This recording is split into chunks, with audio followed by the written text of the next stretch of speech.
to pull out the key facts on the Avvatar chocolate wafer protein bar. Understand where it sits in, that booming Indian protein market. Exactly, based on these materials, and see what makes it tick, what makes it stand out. Think of it as the quick version, the shortcut to getting up to speed on this one contender. Right. So the product itself, sources say it's a 40-gram bar. Yeah, 40 grams. And the packaging, the nutrition facts, they clearly show 10 grams of protein in that. Which, for a 40-gram snack, 10 grams is pretty decent. It is. And what kind of jumps out is that they call it a wafer protein bar. Yeah, that seems deliberate, doesn't it? Not like those, really dense bars you sometimes get. Exactly. It feels lighter. Yeah. And the sweetness profile is another big thing they highlight. Yes. 0 added sugars, and actually 0 total sugars listed. Right, using maltitol, according to the ingredients list we have here. That's tapping right into a major consumer trend, looking for lower sugar options. Absolutely. Using a sugar alcohol like maltitol lets them make that claim. Yeah, it's a key differentiator. So besides protein and the calories, it's 133 kcal for the bar. Yep, 133. The nutritional panel points out some other interesting bits, too. At the fiber, saw that, 5 grams of dietary fiber. Which is what, 16% of your RDA? That's not bad for a snack bar. Definitely a nice bonus. And a good hit of calcium, too. 120 milligrams. Which is, wow, 31% of the RDA. That's quite high. It is. Plus, less than 0.1 grams of trans fat, which is always good to see. Okay, so price point. The sources mentioned the MRP is in 60. So the 40-gram bar, yeah.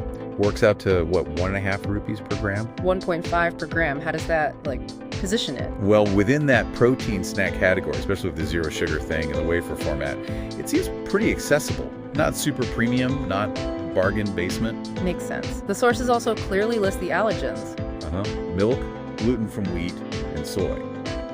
Pretty standard ones. And that little note on the pack, tastes best when chilled. Yeah. Wonder how much difference it makes, but it's a specific instruction. So that's the bar, but where's it actually coming from?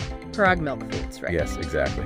And the article gives us some really useful background there. Go on. It mentions Parag Milk Foods is sometimes called, get this, India's protein university. Wow, okay. That's quite a title. It suggests, deep roots, long history in dairy, and specifically protein. They make Go Cheese, Gourd and Ghee, big brands. So not just some new startup jumping on the protein trend, they have history. A significant history. The source even points out they launched Go Rapid a few years back. Oh, yeah. What was that? A whey protein drink priced at just, 10? 10 rupees. That's incredibly accessible. Right. It suggests they've been thinking about bringing protein to a wider audience for a while. So that background, that protein university status, probably gives them a leg up in today's market. You'd think so. The market's booming, but it's also incredibly competitive now. Their experience has to count. And the sources suggest this Avvatar wafer bar is actually, taking off. Yeah. Doing well. Seems like it. Gaining traction, getting positive feedback from retailers, customers, people looking for convenient protein. So they're playing on their history, but also hitting those modern notes, taste, convenience, that wafer texture, the 0 sugar. It looks like a pretty strategic move, yeah. Using their know-how to meet specific consumer demands right now. Okay, so let's try and wrap this up. What does it all boil down to? We've got the Avvatar chocolate wafer protein bar.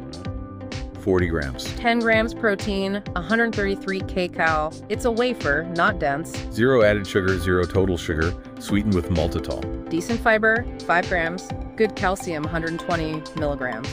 Low trans fat. Costs 60, which is 1.5 per gram. Contains milk, gluten, soy. And apparently tastes best chilled. Comes from Parag Milk Foods. India's protein university, with a history in dairy and products like Go Rapid, showing a focus on accessible protein. And the sources say it's becoming a popular choice, quickly finding its feet. So here's the interesting thought to leave you with. Yeah.